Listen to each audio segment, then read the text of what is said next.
Hello and welcome back to the channel, and today what I thought we'd do is check out MuseScore Studio and its currently available sample libraries.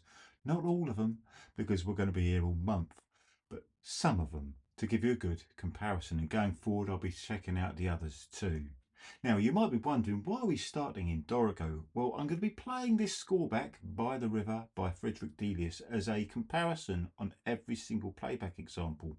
And it's highly likely that some of you use Sibelius or indeed Dorico Pro at the moment and are wondering what the big deal is if you move over to MuseScore Studio for your playback to make your score sound nice. All right. So I thought a great starting point would be a Dorico playback of a native NotePerformer, and then you compare that, if you like, to the playback you'll achieve from exactly the same score, which has been sent via XML into MuseScore Studio, and no tweaking at all. It just plays back how it opens up. Okay, and you can compare kind of like for like. Is it worth it for you, for example, to invest in some of the sample libraries that are available in MuseScore Studio? Or indeed, are you happy with NotePerformer? Well, today, hopefully this video will help you out. Now, this is a long piece. I'm not going to be playing it all back, but there's a part in it where there's a rather lovely exposed viola line. So I'm going to be taking it to there, then stopping it, and then moving over to MuseScore Studio. Right, before we get stuck in, a full disclosure. I own all the software we'll be looking at today. None of this is demo licenses. None of the links in the video description are affiliate links. I'm not paid for these videos. I do it for the love of it, really. So that's that out the way. Okay, here we go. This is NotePerformer 5.0.1 in Dorico 6 Pro. Okay, this is a bog standard setup.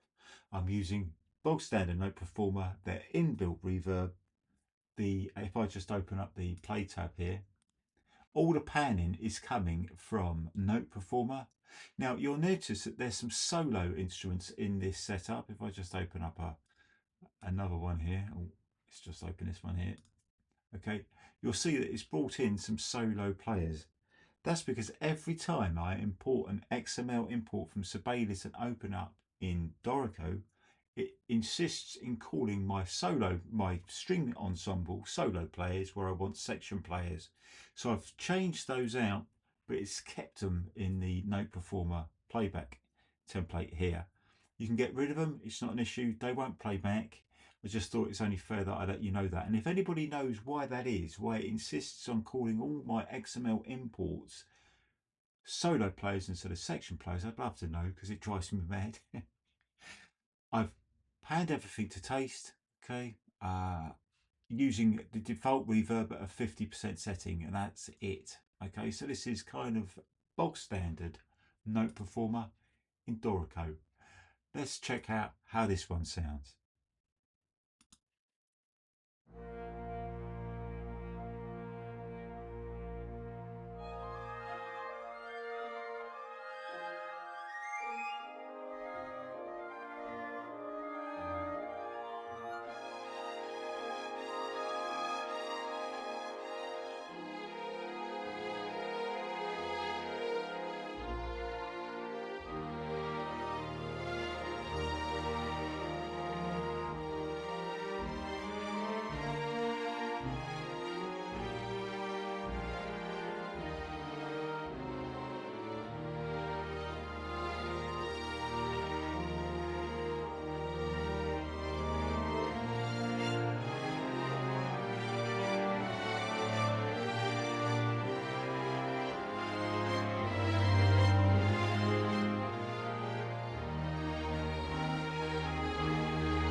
I'll just stop it there. I'll stop in the same place in every playback score. Okay, so that's NotePerformer playing back through Dorico 6. Okay, now the score doesn't look great. I haven't rearranged it. It's just imported from XML from Sibelius and then brought into this score. But if anybody could help me out with this, you'll see down here, Dorico does some really weird things with ties.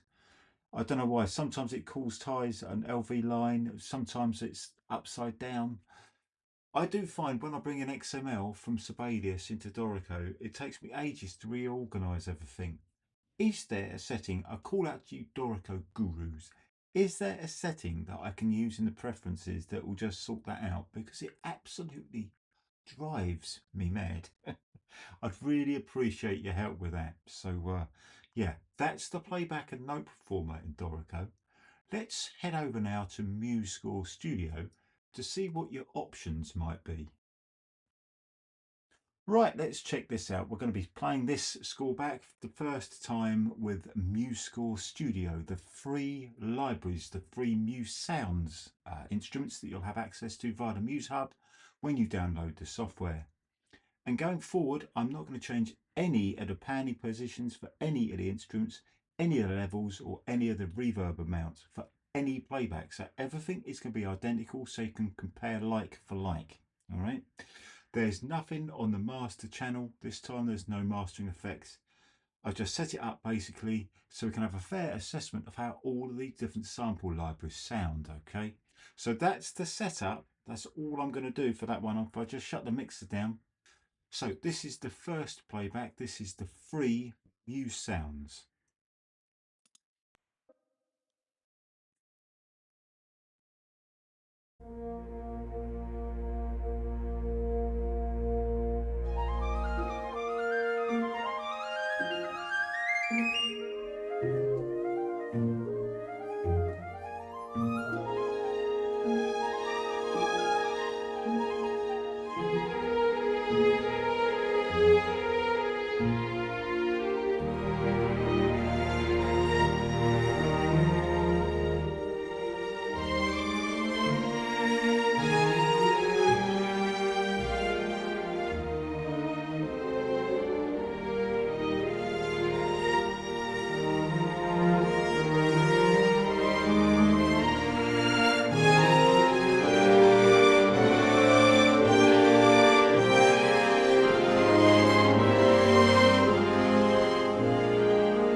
Okay, so that's the free MuseSounds. What we're going to do now is play the same score again, but with the addition of some more instruments.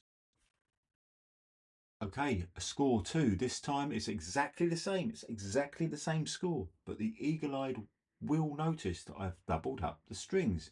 That's because this time I'm using the free MuseSounds libraries that also have solo strings as well. And if I open up the mixer here, all I've done, I've kept the panning and the reverb exactly the same as the last one.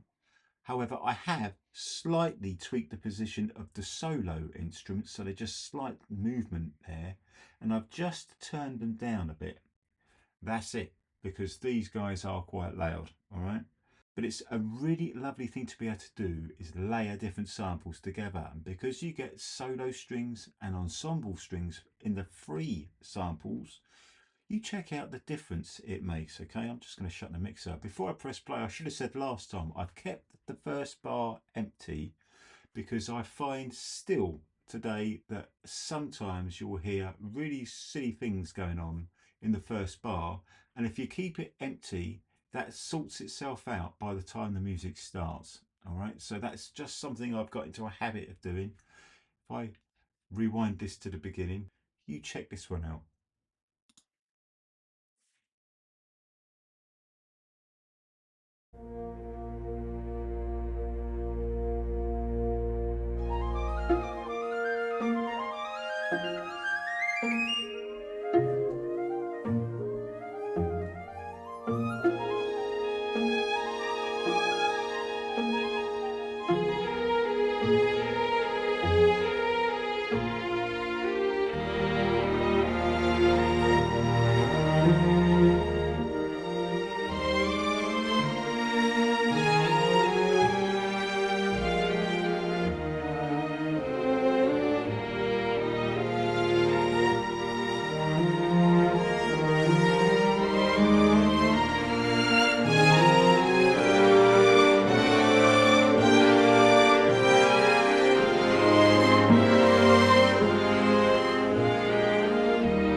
Right, I'll turn it off there as last time. Now, I know when you're listening to that back, you might think, God, Paul, they're really loud. Those solo strings are loud. Perhaps I haven't done this one justice, to be fair. You can tell this is unedited because, trust me, If you've got these and you spend a moment just tweaking the levels in the mixer, these free samples sound amazing. To me, they just sound amazing. And if I'm honest, going forward, NotePerformer really do need to equal or better the MuseScore free samples. They just do. I know it's gone a bit pear-shaped for them with NotePerformer playback engines, and I know they're going to be looking at the native sounds, but this is the benchmark they're looking at now, and it's a completely free software. I'm still staggered how good this is. Spend some time with this, getting the levels right, mixing it nicely. It sounds absolutely stunning. I played my music to loads of people using the free stuff, and not one person has ever said, do you know what, that sounds rubbish. Perhaps they're too polite. Who knows? But I kid you not, I think they're amazing. For nothing, they are amazing. All right, so spend some time tweaking it and it just gets better and better. So what does it sound like if you want to treat yourself to an upgrade? Well, let's look at those now. Okay, let's look at this then. If I just open up the mixer, this this score uses Spitfire audio samples, and the strings are using the chamber string option. And in the next playback, we're going to be looking at the symphony size sections. Okay, all the panning, all the levels, everything is identical to last time. Nothing on the master channel. This is exactly how it is, like for like. Okay, again, the first bar is left empty just so it doesn't sound rubbish when you play it through the first time. So this is what the chamber strings and the Spitfire audio sample sound like.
I'll just stop it there.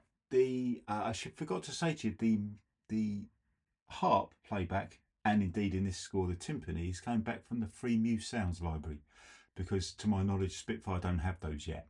Okay, so I've had to use the free samples for those ones. So that's the chamber strings from Spitfire Audio. Let's check out how the symphony strings sound now.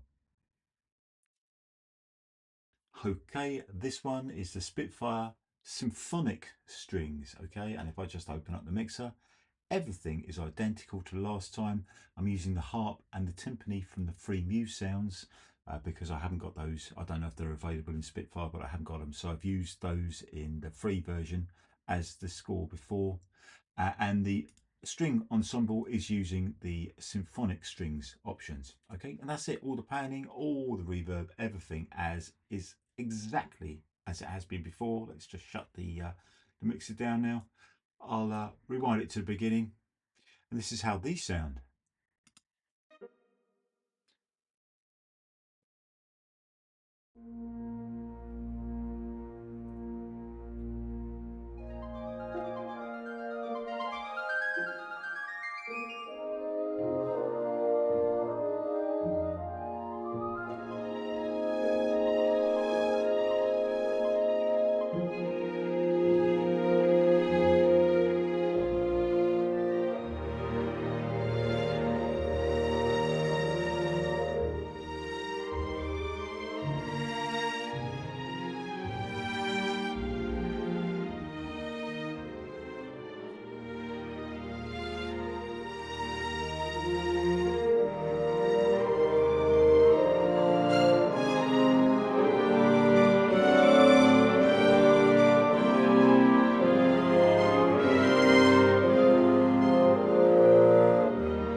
Right, I'll stop it there as usual.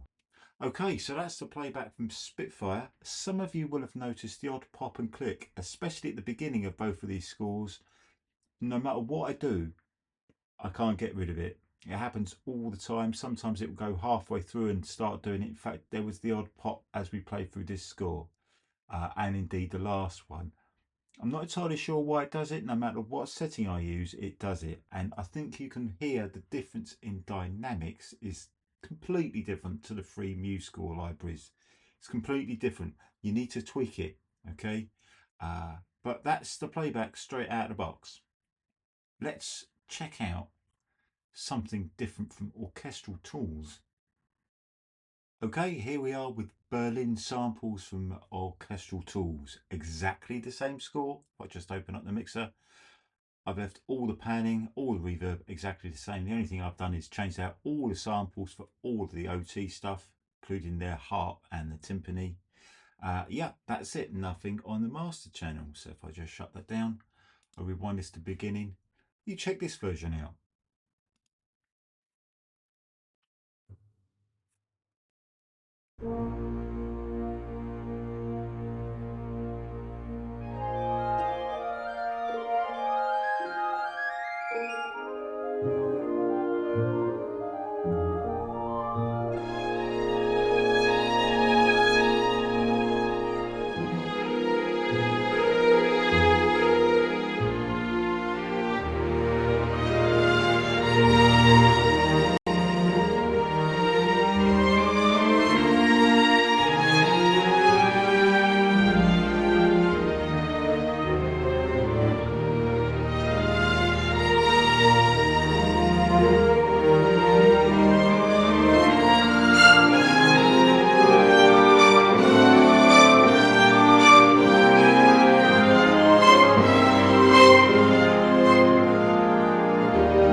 Now, although I own the first chairs by Orchestral Tools, I've decided not to use them in this video simply because it's then a fair fight with Spitfire. I know I used them with the free MuseSounds, but they're free, so I thought, why not?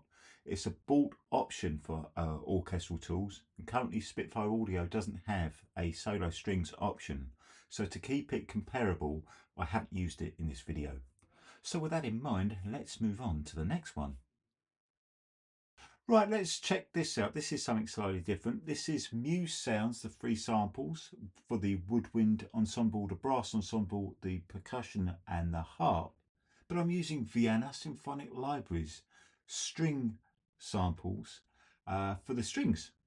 And I have to say, I quite like this one. I'm just going to press play. Before I do that, you'll see that I've changed the levels slightly in the mixer. I haven't changed the panning or the reverb, just the levels. The dynamics of these two sample libraries is completely different, and to be fair to it, I've had to tweak it slightly. Okay, once you spend a few moments tweaking it to taste, this technique can sound awesome. It can just sound amazing. So I'm just going to rewind it to the beginning.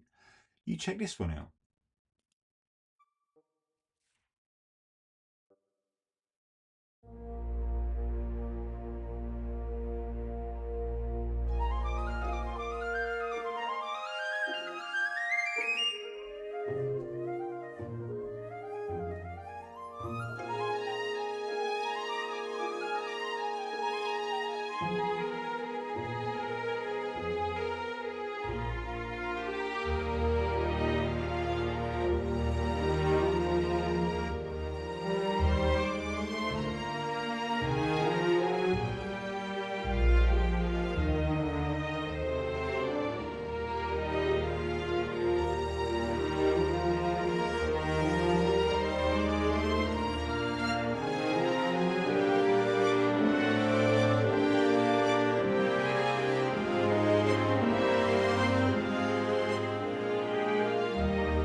Okay, there we go. That's the playback of VSL strings and the MuseSounds libraries, the free ones. Now, I've done it like that simply to show you how easy it is if you want to upgrade a certain section, an ensemble like the strings, for example, for different manufacturers. You can chop and change them any time you like. Now, I love VSL's stuff, but I haven't bought the woodwind or the brass sample libraries yet because I'm still on the fence with it, if I'm honest. I absolutely adore the software, but I use it all the time somewhere else. And I think this is a perfect opportunity to show you why I love it so much. Okay, here we are in Sibelius Ultimate. I'm going to be playing this version of the score back. This is using the Vienna Symphonic Library's original Vienna Instruments versions of their special editions. Now these have been discontinued, they no longer sell them. And what I was really hoping VSL would do was license these versions of the samples inside MuseScore Studio, because these are recorded bone dry. They are absolutely void of any reverb at all, and it means you can mix them in any reverb you like. Now, when they were available, Vienna Instruments had a option to use built-in reverb. You could use an algorithmic version, or it could use Mir X inside each sample player. Mir X is a cut down version of Mir Pro, so it does all the panning, all the balancing, everything within the sample player, and it's absolutely amazing. You can use that, or you can use any reverb you like. But today I'm just going to be playing it back using X Reverb, the Gateshead, the Sage Hall setting, and I'm using the chamber strings because I think they sound really, really lovely. Now, when this plays back, this has not been tweaked at all. Just like the MuseSounds versions, I haven't done anything to this score at all. But when you tweak it with the Graphical MIDI Tools plugin and automate some of the controls that the sample player has, it still amazes me that these samples sound this good after what, 20, 22 years, something like that. They just sound amazing. So this is probably my favourite version. I'd love to know what you guys think. Okay, so I'm just going to shut that down. We'll play it back to the original part where it was before. Yeah, I'd love to know what you think. Let me know in the comments below.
Okay, there we are. I'll stop it there, exactly the same place. Now, some of you might be thinking, well, do you know what, Paul, that doesn't sound great.